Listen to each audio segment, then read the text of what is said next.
Hello and welcome to the Kerfuffle podcast with me, David Mintz, and in the pink corner is none other than the heavyweight champion of the PropTech world, Mr. Simon Whale. Hello, David. How are you? How are you doing? I'm good. How's the post-Brexit Whale going? I feel very different actually now. You look very different. Less full of hate, more unified, getting on with things. It's all done and dusted. 10% Boris bounce. I'm feeling good. Really? Are you going to make a stunning success of this? No, I'm going to work from inside to destroy it and say I told you so for the next 15 years. Great. So the status quo has not changed whatsoever. In the studio with us today, we have a game of two halves, basically. But why? Tell them why. Because we have a bumper crop of guests. We do, but why are we doing this, David? Why are we better than the estate agency podcast? We want to give back, don't we? That's what we want to do. We do. Not take. We do. We want to add value, give back, and we want to make your January the best you ever had. It's February. Shit. Okay. Should we just get on detail, with it? Who cares about detail? Never mind. Fine. Or we could save it till next year. We can do. So, with no further ado, I'd like to introduce our guests. We've got Louise Jefferies and Jason Lee from SDL Auctions. Hello. Good afternoon. We never really clap. I think we should do a clap, don't we? Yeah, okay. The first clap I've had. And now we boo. And we're also joined by Suzanna Mavity from Acaboom. Acaboom. Hello. Did I pronounce it Hello. right? You did. Okay. And do it for Dom. And we're going to ask you a lot about that later on. Fantastic. But firstly, we're going to got take the clap, care yeah. of some news. And I think the most significant piece of news that I can think of, Vuber, the lovely, lovely people at Vuber, announced their 10 property influencers to put on your radar last week.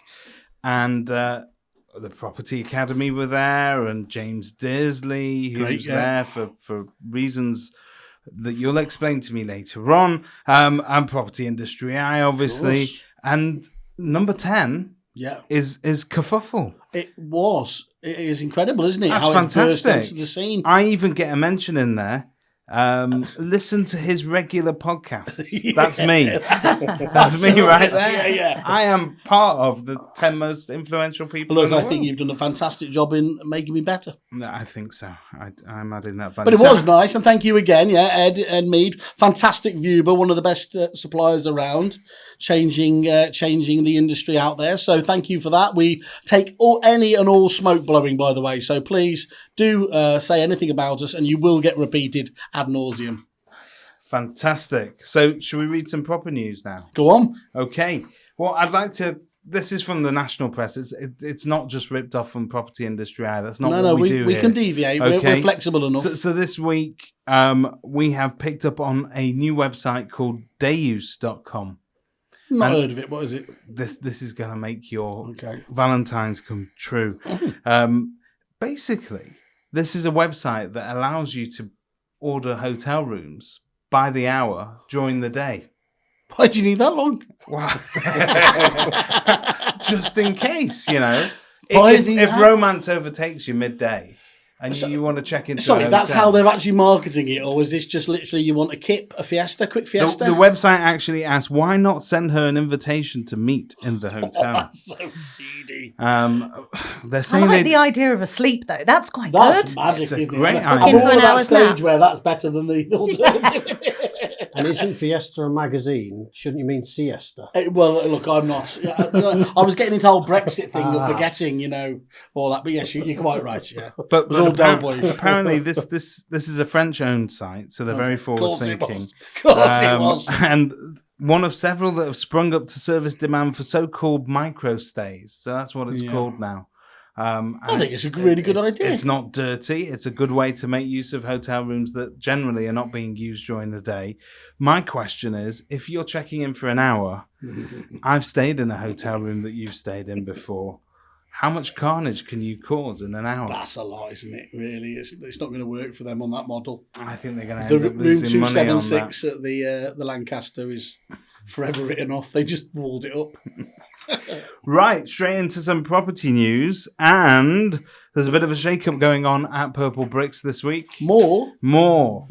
So they've removed a layer of management. They've moved some people around. And if you read, Is that removed layer of management in the mafia sense, sort of? I think so. Somebody got the kiss of death. Yeah. Yeah, someone found their Fredo and they moved them on. You look very mafioso, if you don't mind me saying. I probably shouldn't say that. Yeah. Is that just North Manchester? Thank you. So, I'm dressing up for the show. I'm making an effort. Thanks for coming in your pajamas again. It's great. Elasticated pants, my friend, the future. Everybody's friend, elasticated pants. Okay, you've got some news that you wanted to raise. Well, cheerfully, heart attacks are more likely to happen on a Monday. So I thought that was particularly interesting. Heart attacks apparently increased by 20% on a Monday. And I thought that was particularly interesting considering how much everyone bitches and moans about it on a Sunday night. But realistically, if you're there on your social media and you're saying, oh, God, it's Monday, shouldn't you be getting a different job? Or am I being a bit unfair? I think it's about having a rest on a Sunday and then having to get back.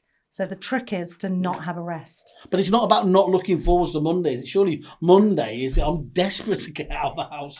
It's like Mondays when you're right back into it again. As you say, if people don't like their worlds on a Monday to Friday, then they've got to get out. There you are.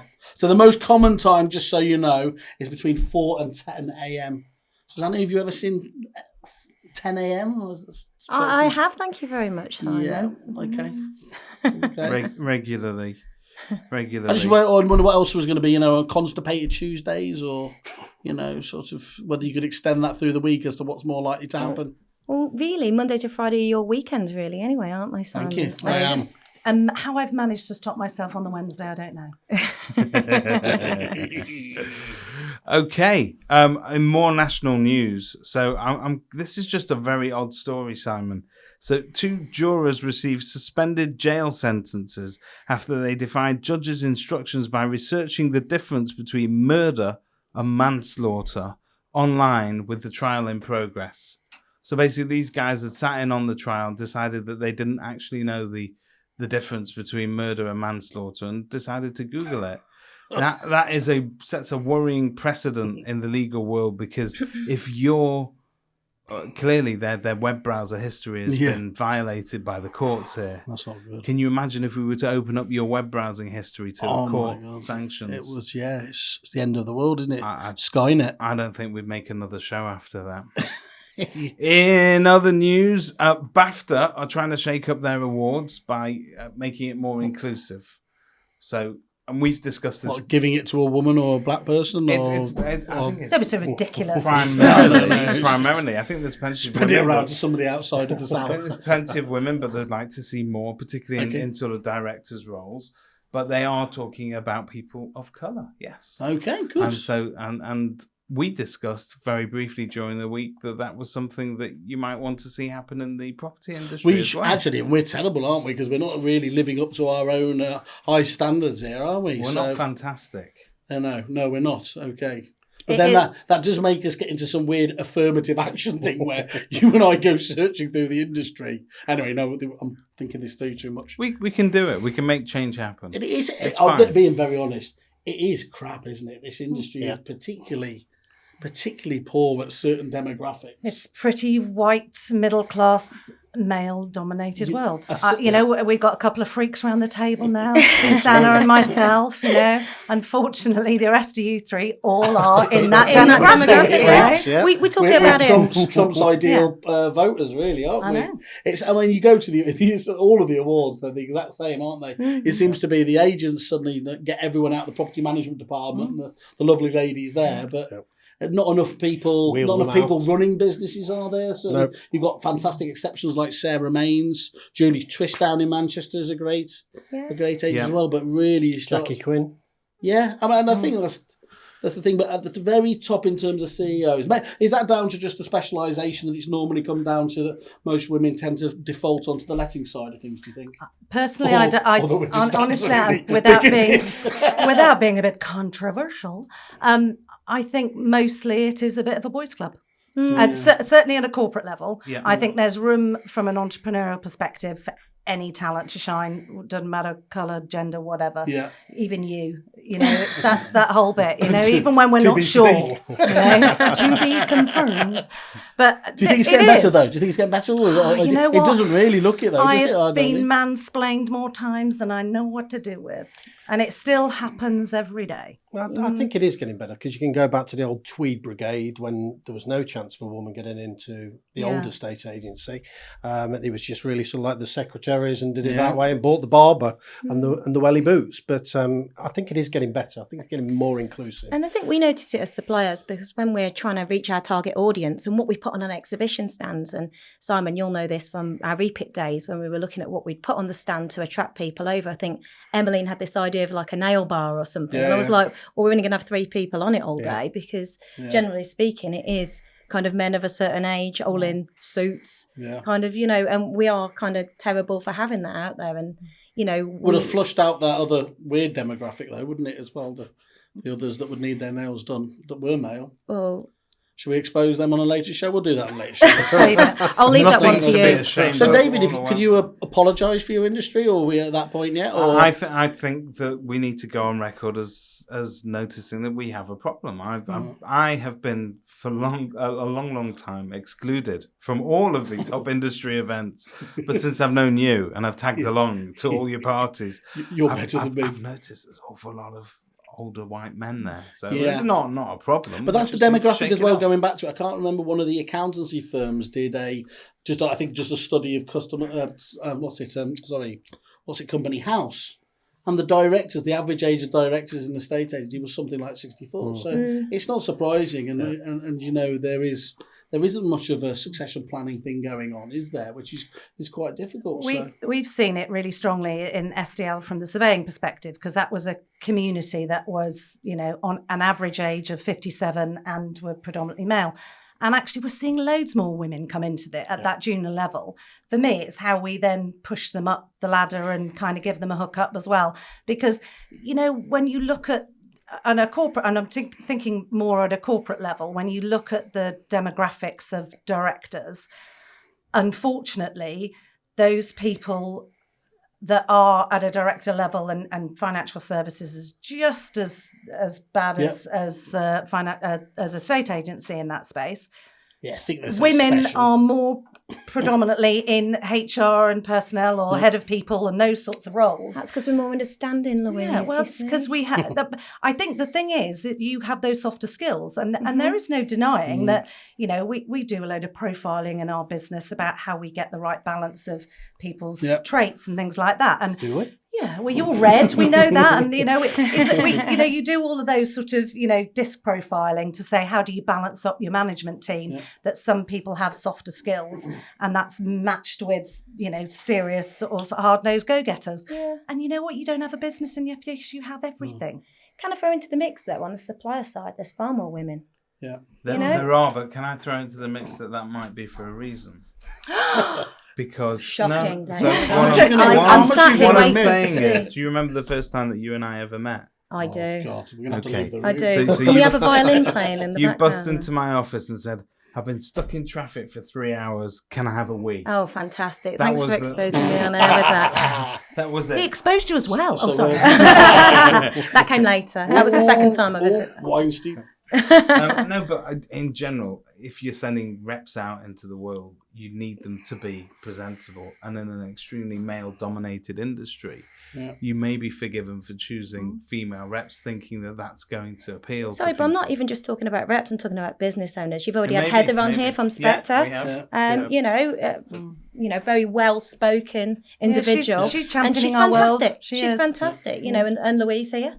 You know, so it's not always just about being reps as such. I think this is a very important thing, but it leads me quite seamlessly into the next story, which was Mike Tyson was once offered a zoo attendant $10,000 to let him fight a gorilla.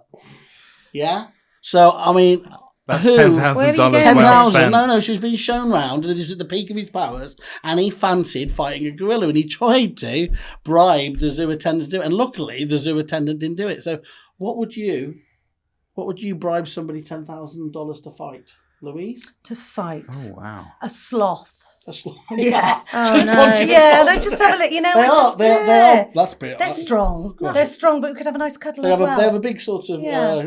Not at all. Fight Simon Whale. I mean, we Yeah. did try and do that for charity once. T-Rex arms. John Paul, the cage fighter. Oh, John Paul, I'm calling him out anytime. Ooh, in I'm with a someone. cage fighter. I see you, John Paul. I see you. I'll take you anytime, any place. Yeah, he really wanted to do this in a Captain Chaos Not- outfit. not- I had the music ready. I had the whole thing ready. But then I think John Paul just couldn't do it to Simon. Yeah, look. You know? Well, that's not true. Jason, what would you like to fight? Or? I would probably go for the judging panel at the Negotiator Awards last Oh, year. oh. I'm with him there. I am with him there. Let me just check. Short I wasn't change. there. Thank God for that. Yeah, they were awful. Weren't they? Awful. Yeah, awful. not like the Some wrong judging panel decisions. at the Guild Awards, who were fantastic. Oh, we had our lovely president, Lauren, on the judging panel for the Negotiator. Oh, Careful. yeah, that's I it. tell you what, you don't want to fight her. No, She's a Geordie. Geordie lass. Oh, I know. Yeah. I know Lauren well. It's actually talking of that totally destroys our previous point, doesn't it? There, she's clearly. Exactly. So that's what I'm saying. So it might be in the agency would of business owners, but I think coming out of that slightly and into suppliers and things like that, really. I mean, Katie was also the president before Yeah, Lauren. she- So there have yeah, been those- women in that arena. Yeah, okay. All right, okay. We've defended David's Well, industry there. we're- quite well. we're- Who are we're you gonna going to? Who continue are you going to pushing fight? Susanna, $10,000. I told you, because that's easy. Wouldn't even be a fair fight. Take him down. I don't think you would stand a chance against a giraffe. Why? Why a giraffe? Well, you see, a giraffe you think is a nice, docile creature. You've never Oh, seen no, it they attack kick. anybody yet, have They you? kick. Yet. No. But they've got obvious height advantage. Yeah, right? I'm 5'10", which One is of national those- average. One of those legs hits you in the head. That's it. You've You're had a it. gunner. Well, They're quite aggressive with their necks. They are. okay. Even a you lion seen won't them take mating? one on. No, but With their necks. Lots of neckage. A lot Yeah. of necking action going on. okay. Well, Well, red you won't shoes get on. this on the EA podcast. No, giraffe. So Sex. in other news, landlords would be better off switching to Airbnb. So Yep. landlords can earn an average of £500 extra a month by renting their properties on Airbnb rather than to long-term tenants, the experts say. And those experts are Arla Property Mark, a trade body for letting agents. They say that 2.7% of the landlord population has switched from renting out homes on a long-term basis to short-term holiday homes, and this would equate to a massive 46,000 homes a year. Wow. So that's massive. Have you ever Yes. abused an Airbnb instead of a hotel room? No, I got totally taken to pieces by an Airbnb, actually. We hired a villa in Ibiza. We were robbed on the first night and had to pay for the, the damage and everything because they thought it was an inside job. So I'm not the biggest fan of Airbnb, if I'm honest. Well, you've heard it here first. Unless the private renting sector is made more attractive, landlords will continue to exit the market, resulting in less available properties and increased rent costs. And people like you possibly getting shortchanged. Okay. Any other news? You've got a cracking... The John Colwell one? Oh, yes. So yeah. this is a great one. So obviously, I think there's another home down in London that's just about to go for 250 million, and John Colwell's done a similar sort of thing. This is the Phones for You fellow, isn't it? From Stoke. Obviously, questionable taste. He has smacked together two mansions in central London, and if any of you do happen to fall across the mirror, which is the best way to do it, do have a look in there and see the house that he has put together. It's like a mix between sort of Willy Wonka and the slobs out of Harry Enfield there. So it's got all the normal stuff, there's a swimming pool, there's some things for his private cars, but then he goes a little bit further and he has like a dinner table with a little stream going underneath it with 300 carp or something like that. And anyway, my point isn't really so much about his very questionable taste. It's more £250 million for that little imagination. What would you do? And what would you have to have in your house for that sort of money? What other than get a giraffe so that it could fight you? If we on a nightly basis, it just you're seeing this as some sort of like Silence of the Lambs. Sports, She yeah. puts the lotion on her back, or else she gets the hose again. That sort of thing. That And this sort of giraffe just keeps.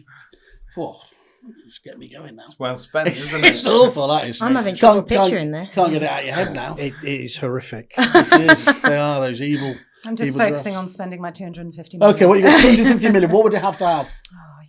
I think it would be obscene. I think Of course, that's the that's the problem. point. No, I know, but I don't think So you I got- could. Genuinely. Okay. Because I think you could have a level of luxury that you could not surpass. And I think that's what happens with people when they get an awful lot of money. Is that you lose perspective. Now, that's not saying that I would not want a lot of money. That's a very serious answer, but by the way. I know, but you know what? Because how is that okay? How is that okay? So, okay, well, I'm going to start because you're going down a completely different. I'm going to have a slush puppy. I want a slush puppy machine, and I want it serviced. I want a slide that comes out the room directly into the swimming pool. I mean, that's how you start the day, isn't it? In that big style world. Oh, all right, Louise, what would you do with 250 million that's more sensible? That's more. Well, no, I would. Sponsor the podcast. I would. Rightmove are going to beat it to it. I would. Next. You'd have to find a cause that you were passionate about because you'd still have to get up and go to work. I do think that because I think that would be rock and ruin otherwise. Yeah, you'd go mental. And you know what? If you had that much money, you'd want to spread the love. That's what I'd want to do. Okay. I mean, I would look after everybody that I love and hold dear, and I'd have some obscene things. That's what I'm. Of course I would. Give me the I'm not obscenity. stupid. I mean, I think I just want staff. Would you have like Elgin marbles of yourself? That's I want somebody to make me mashed up avocado and poached eggs every morning for breakfast. And, oh my God! To do my hair and make my nails pretty and all those things. And I would love to have a kick-ass business, and I'd like to employ a load of amazing women and men. Actually, okay. I'm going to talk over you as we were just talking about now, Jason, come curry house in. Oh, absolutely. Yeah, so that's it. An instant Papa curry Dom's house on ready constantly. Yeah, on click of finger. Yeah. And like the slobs, what did they have? It was a gold-plated lavatory that comes out in your front room. Lovely. But having spent a couple of days down there last week, I would probably have my own station underneath the house because Uber and black cabs are just shocking down there. Oh, okay, so I'd get access to the tube myself. Making the world of commuting lovely and easy. Build your own tube, like it. Yeah, build your own tube. Perfect. Miss Mavity, what was... Can I have a real live unicorn? I mean, that would be impressive. That flies. Well, no, obviously, no amount of money can buy that. For 250 million. We'll make you one if you want. John's got you get us the money, we'll worry about the unicorn. I think Louise... You won't see the staples. I think Louise has already touched on it. That amount of money is just obscene. How do you spend it? But I don't know. I think I'd have to get the guys in. Wait a minute. You're not sort of going into Corbyn style territory and saying that the rich should be taxed more. You do realise you're in a very right-wing orientated industry here, Susanna, and your leftist, don't talk to me Maoist views are just not fitting here. I think apologise. As Louise was saying, I think you'd have to do charity work, put a lot into that. So of course. Hashtag do it for Dom here. I have to mention that. But tax deductible. Other than that, I think, gosh, I'd have the guys from Moneypenny come in and create my house because the innovation that's gone into that office has been amazing with their tree house and their bar built in. Yeah. Great. 10 pence a pint. Do you know what I would do, actually? You just reminded me because he's become quite needy over the last few episodes. Got a little bit of our favourite Australian, Mr. Josh Fegan. Episode 1, the text message came through. Lot of mentions. Episode 2, less mentions. Episode 3, slight mention. Episode 4, no mention. I like the fact that he's getting quite needy now. So even Josh... I just love the fact that we have at least one listener we do. that It always we know looks about. good, isn't it? That we can be sure of. So here's a shout out to Josh. And if I had my 250 million, it would be so we could have a little room and we could just Skype each other. And you could you couldn't do that koala anyway. bears together and things like that. We do whatever we wanted to do in our little reality. Right. What I'd do is I would buy Tom Panos and Josh Fegan, have them fight each other. Who do you think would win in a fight between Panos and Fegan? Oh my God, that's too awful to even think about. That's like Kong against Godzilla. It's massive. It's immense. Yeah, I reckon Panos has got a nut on him. I reckon that. I reckon so. I think they'd I think Josh is fast. He's got endurance as well, hasn't he? Yeah. He's a biter. But he has too much that avocado. He can't. He'd go too early. So, Josh, if you're listening, please email us and let us know your thoughts on how long Panos would last. Yeah.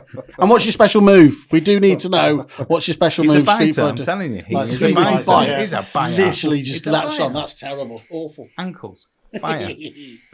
Okay, in the more relevant news, I think Foxtons reveals a £2.7 million cost of tenancy fees ban. Now, I think this is something that we're going to see now, because I think it's been long enough since the tenancy fee. What do you mean, everyone clearing out their decks in terms of how much? Basically, I think that we're going to see some figures mentioned from all the major, certainly the more corporate entities are going to start to talk about. Am I being naive? Hadn't most of them got their place in order before that?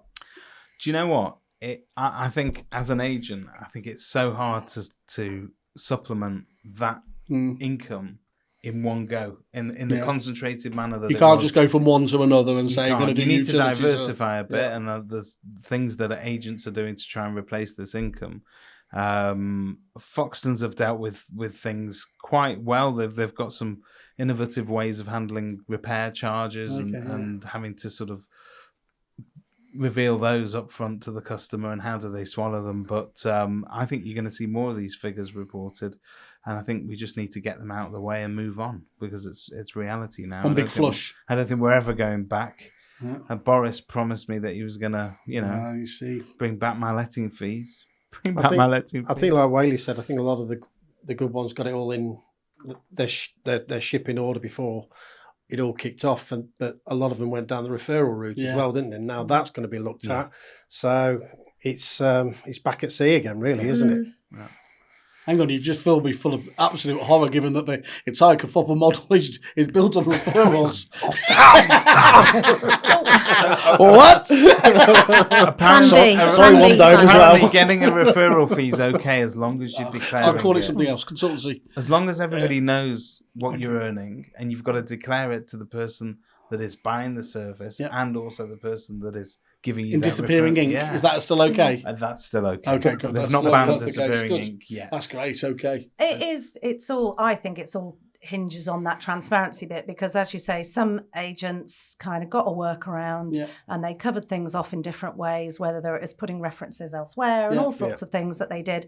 And you know what? And sometimes they will do, like you said, with Foxtons, who knows some of the stuff that goes on in that industry that did need a level of cleaning up from a tenancy point of view, because there were agents that dragged it all down for everybody. But it's the minority again. And it always is. And actually, it is the majority of those agents that are struggling. And it is hard to make a buck in this place, because in that industry, in the way we're at, it is a bit like business prevention, I think, from our... Certainly feels it the last few years, isn't it? It really is, because, in terms of what they do from, like, as you say, repairing fees and maintenance and things like that, it was standard. Yeah.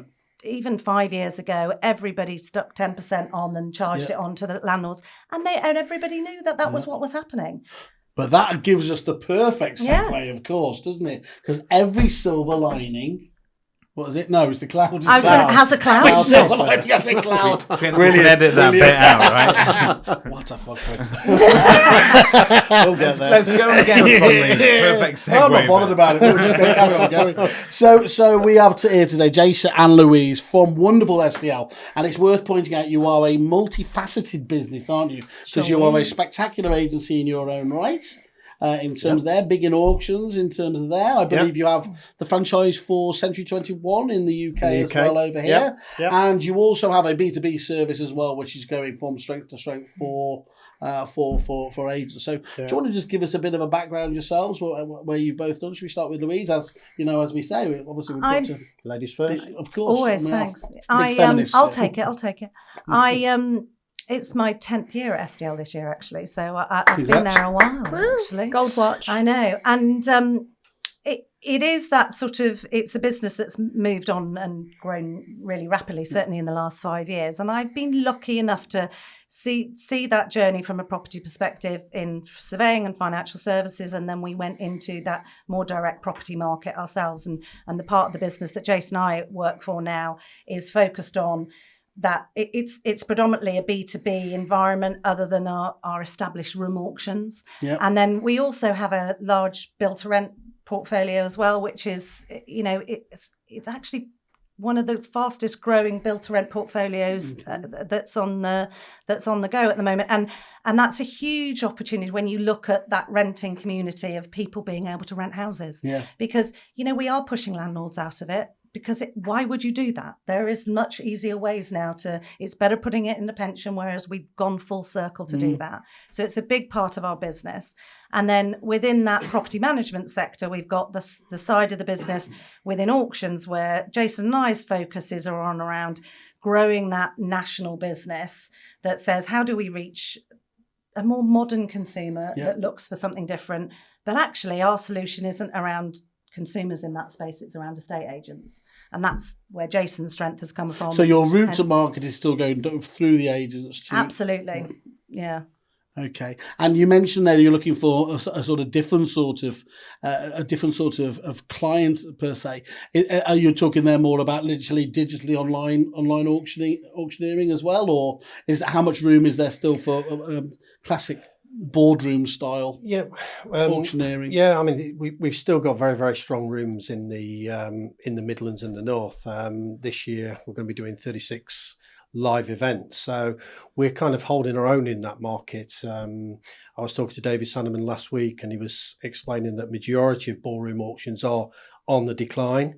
We've kind of just steadied up, so I look at it as though we've grown because they're going down and we're staying where we are. Yeah, of course. So it's still a good way of selling. It's a different and it's a diverse market. So we're very lucky because we've got a really strong B2B, but we do actually do B2C as well for certain types of clients as well. For so like councils that have to dispose of things, they will predominantly want to put it into a room, so we'll always do it that way. But at the same point, people will come to us direct because we just launched a sell for free campaign. So people are coming to us direct, we're instructing it, and then we're passing it back to our partner agents as well. So we're actually a supplier of auctions, but we're also a supplier of properties for them as well. So we're literally walking through to a lot of our partners and giving, there you go, there's a minimum of £2,500 worth of fees for you.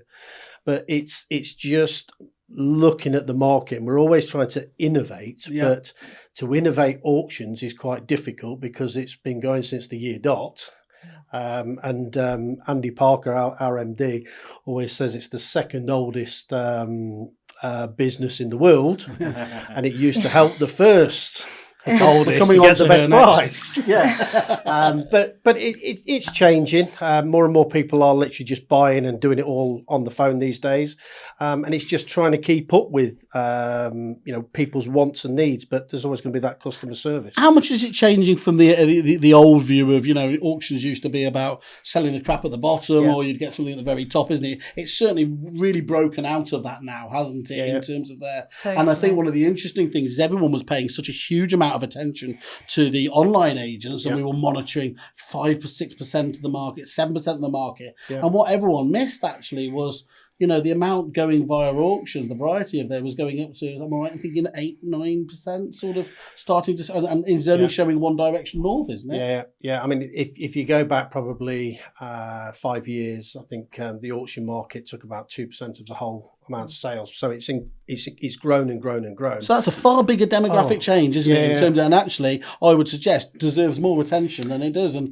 we keep talking about, we've spoken about fighting two of our best Australian training gurus over there. But one of the biggest things, of course, is everyone's looked enviously across at the way they do auctions over there, and certainly in the main conurbations, you would just do it via auction, month tight campaign, launch it, and obviously, and then you sold there 80%, 85%, isn't it, before it goes back inside and probably sells again. And it's always been a bit of a mystery why we can't get the same here. Absolutely, and I can't remember the chap that did the EA Masters last year, the Australian Michael Pallier, or. But he came and he was amazed that we didn't do more auctions. They all come over here and just say, and they can't understand sales progression at all over here, can they? When they come over, I can remember drawing I remember drawing it on a whiteboard and them all sitting there with their head in the hand. It's also very different in terms of where you're allowed to do an auction here. Because most commercial leases, it's boring now, but most commercial leases ban you from holding an auction within the premises without express permission. And in Australia, they do a lot of that. They do it, and it's fantastic. They do it in the street, which I think is phenomenal. Alexander Phillips. That's okay under the sun, isn't it? But doing it in England, that's not going to be very good. Cheadle in Manchester in the pouring rain. I did ask them about this, and they whispered a little bit over to me and said, "It does rain here Yeah. It does. You know, so you can go inside, for example, and do it everything else there. But I've sat in there, and it's more than that. It's the absolute, when you're doing it on somebody's house, it's the sheer street theatre of it. I mean, it's obviously there for an absolute purpose there. But what is absolutely fantastic is to get round all of the neighbours. A lot of agents over here would talk about them sticky beak neighbours, paying attention. It's actively encouraged Wheel them over in, there. that's what they because want. that's your next client. If they can see a fantastic job that you're doing there, whether it's at an open house and the road's suddenly full of other traffic there, because they've all come to see what a great job you do. Why would you not? Curtain twitchers are the original Twitchers Facebook. That's it. Better than Rightmove for getting your property out there. Yeah. Sure. I think the main thing with it is it's still an education process, and obviously what Lou and I have been trying to do is champion the fact that it's just not just for those rundown desperation types of properties. It's just a way of doing it. And one of my favourite lines is the Estate Agency Act 1979 states if you're offering a property for sale, all avenues of sale must be made open to the client. To give them And then but as agents, all we do is just generally default to private treaty. It's like if you go into the pub, I mean, this does actually happen as well. As somebody says, I don't want an alcoholic drink, they'll always default to a Coke. Don't they? Because that's what not you in do. my round. They won't. Exactly. So let me ask you. So are we talking about the modern method of auction? All auction. You've seen a I think proliferation of that, predominantly. haven't you? I think predominantly because what that does is that. Can we explain this? Because there will be some people out there that won't be aware. I won't do it because I'll get lost straight away. So somebody who knows what they're talking about. So it's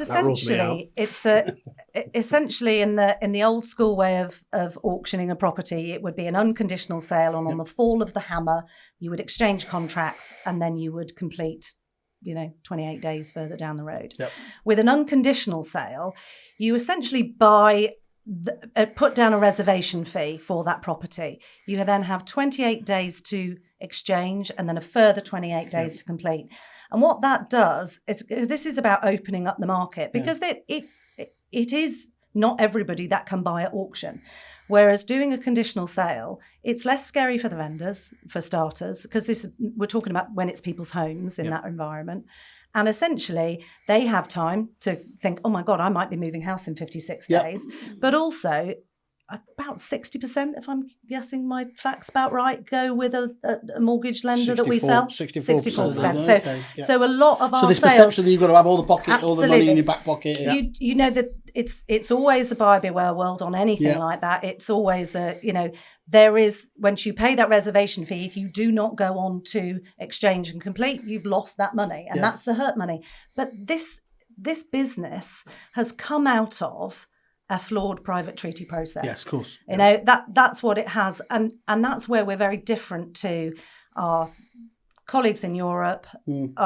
From a real estate market perspective, and certainly in Australia, where about 50% of properties sell by auction, because they don't have the same trouble we have. And that's our opportunity pot, is to talk to the people that, it's never about that distressed property. It's not just about death and divorce and debt nowadays. It really isn't. It's about a motivated vendor. That's where our education program comes in, because that's massive.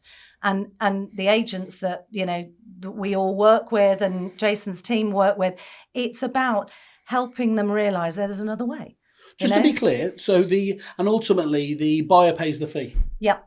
So that's got to be just the most fantastic asset for any agent bemoaning the fact that they're up against the online agencies, or even just people taking, cutting fees down to nothing. Yeah. You do have the ability to say, well, there is Mr. Vendor a way that actually you don't have to pay anything, and you've got everything in your kit bag then, haven't you, to pivot them which way. But that will have to go hand in hand with an education process, so that you guys and is that an evaluation. Is that evaluation process? Is that education process for both the agents and the consumer? Definitely. I think the agents, for the most part, are in the dark as much as the vendors are. But I think if agents were able to have that conversation with a vendor and say, look, there is another way, it doesn't make you desperate to go down this route. It makes you a motivated seller, but you're going to have a beginning and an end that you can put a timer finish on. And I think, a happy finish, which is so important in every industry, but particularly ours. And I think one of the things that really, this is probably a precursor of changes that we're going to see in the house selling process in general, is that people want to see this complicated structure of where it takes sort of 3 months to push a deal through. Just not good enough, is it? Particularly the agents. You wish. They It's want to not know 3 months, is No, it? That's it's the not. thing. It's 6 It's not. months. It's not. 6 months and 24 days was the last stats that came out from marketing to close. And when you look at a business churn that's at best twice a year. And the bit that I feel very passionate about from an estate agency perspective is that when anything goes wrong in that process, they get the blame. They get the crap. And you know what? It's largely not their fault because there's no hurt money. The buyer can pull out anytime they want. The vendor can change their mind. You can gazump, you can gazunder, you can get a crap solicitor, and they've screwed the whole thing up. And mostly the people that end up losing in that process are the agents because they're working entirely at risk. For nothing. Yeah. So are there many agents, do you think, out there that don't get involved, we don't contact you because they're a little embarrassed that they don't understand it? Is there that almost like professional pride element there? I think because I've heard a lot of, when you sometimes you speak to somebody, you get people sneering a little bit, don't you, about auctions, and it always strikes me as that's an automatic reaction rather than having thought it through, because I just can't possibly understand. I mean, there are pros and minuses on each system, and that's natural, but standing up by itself, it's just a totally logical way to sell your home. Yeah, I think it is an education process, and I think it is more an education process to our industry as well and our agents, because I've never met the second best estate agent because they're always the best one. So in order to try and educate the best person, it's very, very difficult. Everybody remembers auctions back in 2008, 2009 after the crash, that it was for the crap, just to get rid of all those repos. It's certainly changed now. And what a lot of agents forget is they're currently doing auctions in their everyday business as well, with best and finals and sealed bids. They're auctions, but they're absolutely closed. And that is the difference that we've seen. All of those companies that used to effectively, they used to be administrators for the banks and they used to auction the properties, so that conflict of interest went out the window, but they used to do it. Those companies are not filling auction rooms anymore, but you guys are. I mean, and from a personal point of view, if we look at year-on-year business, we've grown the business by 94% in what was perceived as a downward market last year. For us, it wasn't a downward market because we identified where people had an issue, and that was the sellers, because it was taking too long. It was falling through all the time, and we just changed the way that agents thought about it. Threw it to us. We sold them quickly. And you've had some tremendous wins. I mean, you've had the biggest one of all, I believe.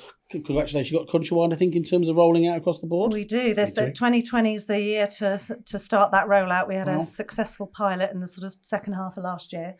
And so even the corporates really willingly embracing these, all of these. And that'll be a ripple effect out, won't there, from that through into the independents as well, those that haven't already seen the light, as it were. So let's ask you, which of our Kerfuffle listeners are you looking to hear from? So who's your ideal, either in the part of the country or the type of agent? All not of allowed. them. Yeah. All of them. Get off this fence. We're slightly different because we don't actively go out there and push ourselves. I think we've probably given away more dogs and things like that than we've sold houses, to be honest. That's not real dogs. Not real dogs, no. But everybody will know of our dogs. Puppy dogs. Would you like to see my puppies? It's very, very nice to get, obviously, Countrywide. Did you hear that, Overman? You're not getting that on the EA podcast. We've got... not puppies focus on my puppies, please. Well, not till later, anyway. Please. We have such a mix, and I think that's the thing. We've got some of our top agents are, serious one-man bands, and then we've got some that will do, 5% of their transactional volume through us. So it is such a mix, and they're on a journey, just as we are. Yeah. We didn't have all the answers when we started this. We've all learning together as we grow, and things will change because I know sort of people talked about reservation fees and the fee structures, whether it's people are now coming off the fence about don't go to the cheapest agent in town, and amen to that. But you know what, 1%'s not enough for the work you get. From properly when you get into that space. It really isn't. And for me, this is a way of securing better fees for the job. That you need, first of all, you need how much higher fees to pay, of course, for these other suppliers. Yeah. These suppliers like, should we mention? I think it's a good time to bring here, I Acaboom think, into shouldn't the we? conversation. We need you to explain yourself why they're spending all this money on wonderful products like Acaboom. Hello, Susanna. Welcome to the show. You obviously have have been now at the Acaboom business now for a couple of years, I believe. Is that right? No. No. What do you mean? Well, It it's feels not that long. been It that feels long. that long. It's not been long. Well, It's been about a year, but thank you. Feels like that long. Been a great year. Were you doing that for the tax man? Right, anyway, let's talk you through. Tell everybody what Acaboom does. So Acaboom's essentially about winning more instructions. So it's helping that agent who's got the lead in through maybe a Spectre or marketing that's out there. They're booking the market appraisal in, and it's that strong market appraisal process that'll help you win that instruction and be different, be better than the competing agent that's going out And there. why do they need this? Because they're not being different at the moment? Yeah, I mean, gosh, we've got so many statistics around this, but I mean, 91% of estate agents in the UK send a letter after a market appraisal. So typically it's called a valuation letter, and they'll either post that out or turn it into a PDF and attach it to an email. It's usually being produced by whichever CRM. Now, is this a real statistic? Not like how I used to teach you to do statistics? No, it's a real statistic. The random thank number you. generator? Yeah, no, okay. So this is a real one? Yes. And you can back this up? Yes. Good, okay, that's good. Well, good, because wouldn't like there to be any unseemly legal case off the back of that statistic. Good, okay, that's good.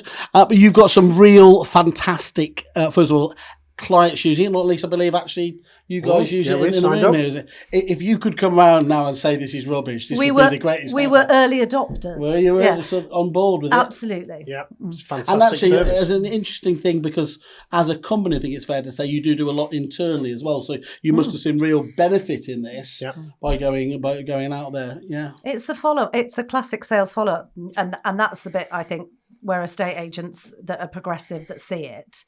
It just leaves you in a really strong position and a really credible position. That's why I thought it was I mean, the point I was making there before Simon spoke over me as usual was the fact 91% of estate agents do send this valuation letter out, and Acaboom's all about sending a proposal afterwards instead. So it's a bespoke proposal with statistics in and relevant information for that particular vendor or landlord.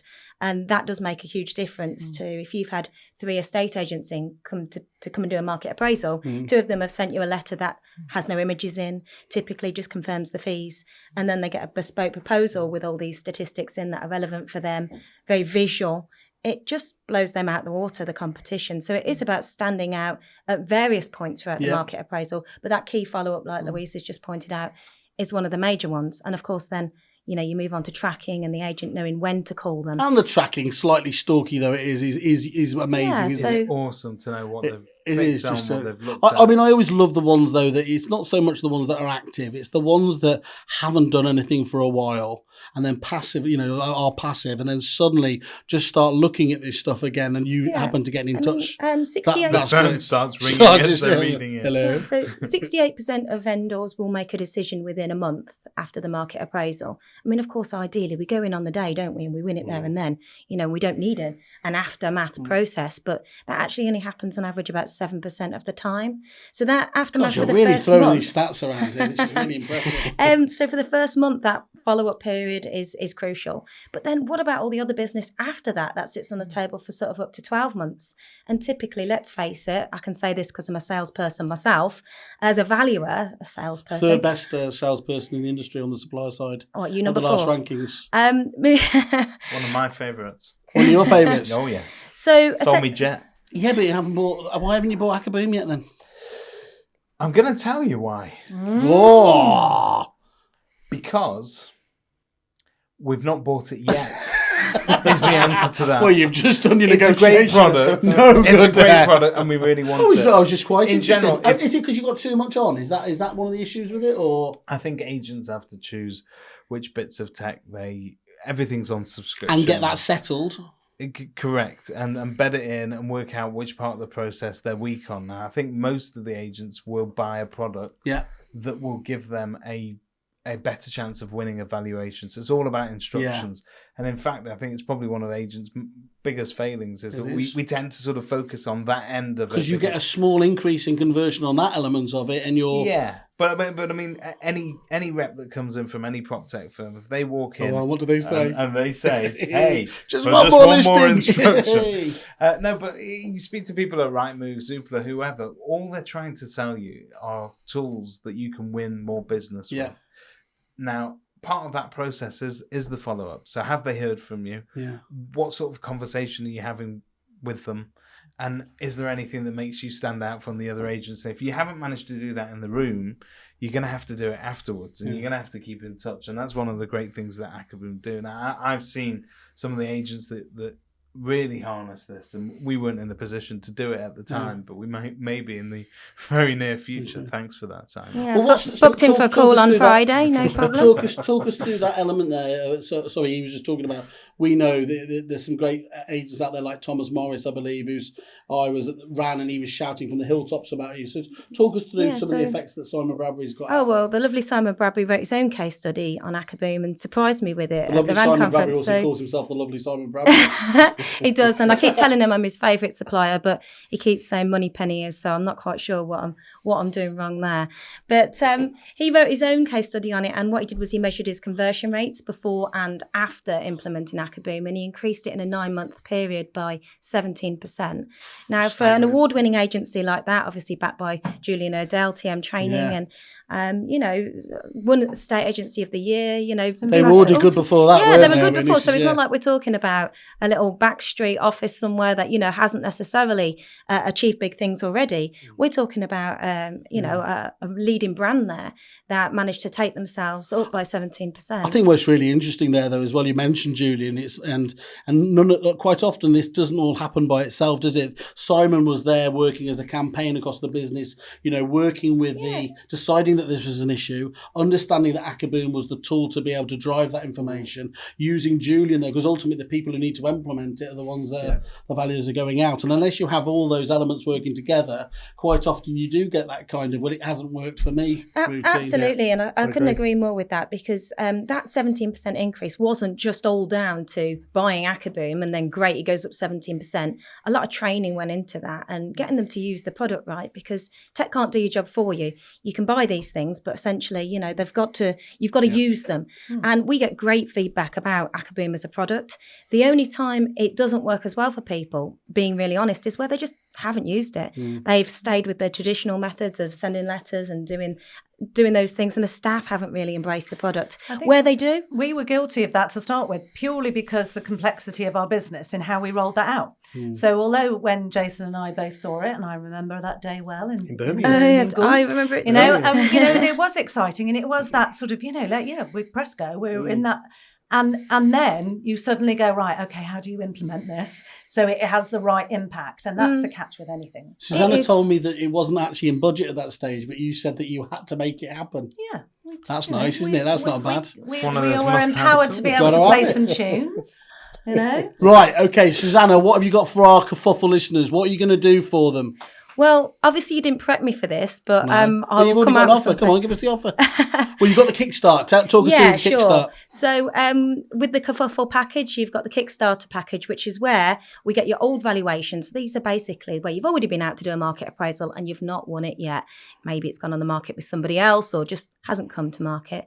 What we'll do is we'll get those from you, and we'll send them all a proposal, a refreshed proposal, if you like, on the latest stats in the market, your fees and why they should use you, really. We have done that with an agency already. They actually did it themselves, actually. That's where we got the idea from. Not that we stole it at all. But they put in 120 old market appraisals. And within 4 days, they'd won 6 new instructions. So did you hear it there, Kerfuffle members? Write into podcast@kerfuffle.it. You are guaranteed 6 listings from Acaboom with everyone there. This is an absolute guaranteed offer, and we would love your feedback when it all goes right. Being a member of Kerfuffle, you save, what's that figure you quote, £150,000 a year on suppliers? And so now we've got to go to the break. We'll be hearing more from Simon's lawyers after the break. Thank you very much, everybody. You all. Very kind. Thank you. Thank you. Everyone's kerfuffling.